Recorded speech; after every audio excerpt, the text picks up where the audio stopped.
Hello folks, thank you for joining me today. We are back with another top 5 albums of 1980. It's been a while, but I'm glad to be back. Hang tight and let's get in to the first album.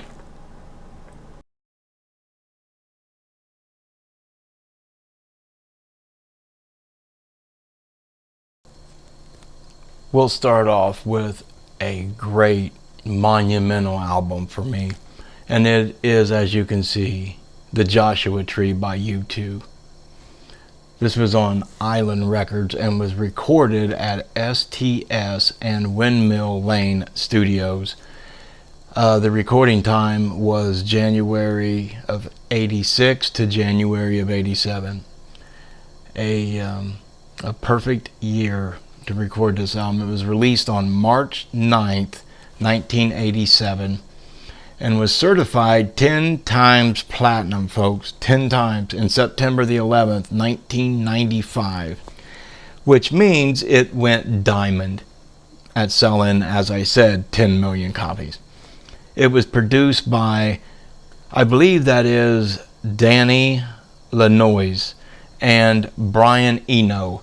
If that isn't correct, feel free to comment down in the description area, or the comment section I should say. It hit number 5 in the US, spawning such great hits as With or Without You, I Still Haven't Found What I'm Looking For, Where the Streets Have No Name, In God's Country, and One Tree Hill.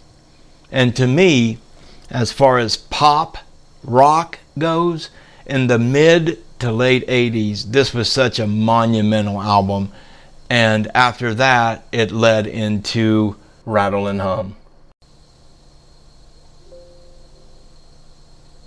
Our next guy, as you can see, is Mr. Dwight Yoakam. The name of the album, Guitars and Cadillacs. It was released in March 12th, 1986. And it was recorded at Excalibur Studios on the Reprise label. And obviously this is one of the biggest country artists of the time. The producer was actually Dwight Yoakam's guitarist. I don't know if it was on the album or if it was on the album and actually in his touring band. Maybe you can also help me out in the description below with that. Is Pete Anderson. This album had peaked at number 1 on the US Top Country Billboard albums and was certified double platinum on August 19th, 1999, which means it sold 2 million albums, folks, to give it double platinum. It spawned great hits such as Honky Tonk Man, It Won't Hurt, Headaches by the Number, which is a remake, and of course Guitars and Cadillacs. And also there was another remake on that album, if I'm not mistaken, that was Ring of Fire by Mr. Johnny Cash. What a variety we have. Right in to a huge album by the hard rock and even labeled as thrash metal, and I believe they are, Metallica, Ride the Lightning. It was released in July 27th, 1984. It was recorded on February the 20th to March the 14th, 1984 at Sweet Silence Studios on Megaforce Records.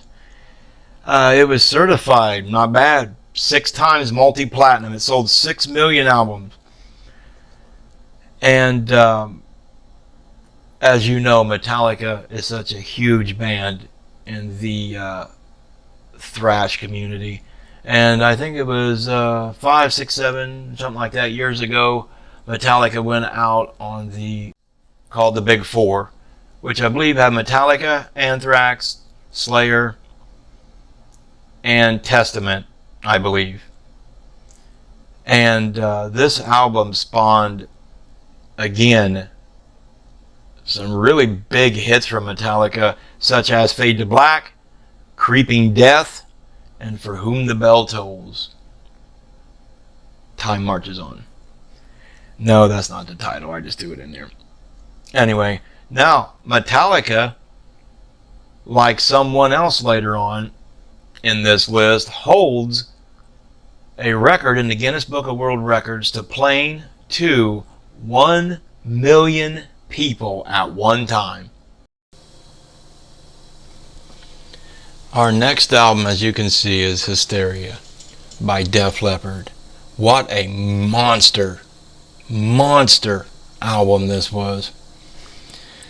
It was recorded from February 84 to 87. It took 3 years to make this album, which is on Mercury Records. It was released August the 3rd, 1987, produced by none other Mr. Mutt Lange. It sold, as of 1998 was the last certification it had, 12 million units. That is 2 million more than Diamond. 12 million units, folks. You do the math. So, this album is up there with others, or I should say other artists, such as Billy Joel, Garth Brooks, Pink Floyd, and in my opinion, one of the greatest rock and roll bands ever, the Beatles. The LP for Steve Clark would be his last before his death in January the 8th, 1991. It was recorded in multiple studios, some of which were the Netherlands, Dublin, Paris. This album gives us huge, monstrous hits such as Gods of War, The Great Hysteria, Woman, Animal, Pour Some Sugar on Me, Rocket, and Love Bites. Such a great album. And they say that this album is one of the most difficult albums ever in the history of rock and roll to record, if not music in general. So I take my hat off to Def Leppard. And mind you, this is bouncing back from a drummer that had lost his arm, a few years prior to that. So, way to go, fellas. Our last album, and I promise you, it is not the least favorite for me by any stretch of the imagination. This was the first actual concert I had went to that was of a band or artist that I wanted to see. It's none other than a Miss Debbie Gibson. The album, Out of the Blue. It was released on August the 3rd, 1987 on Atlantic Records. It sold 3 million units. In 1988 was the last time it was certified, I believe. 3 times multi-platinum. 3 million units. It peaked at number 7 on Billboard's Top 100 and also had a national tour that followed with a home movie concert release thing, whatever you call it. I don't know what you call them anymore because we don't have it. We have YouTube. So the home video concert VHS thing was released in December the 12th, 1988, almost 1 year after the release of the LP. and it had went platinum, so it sold 1 million units in '88.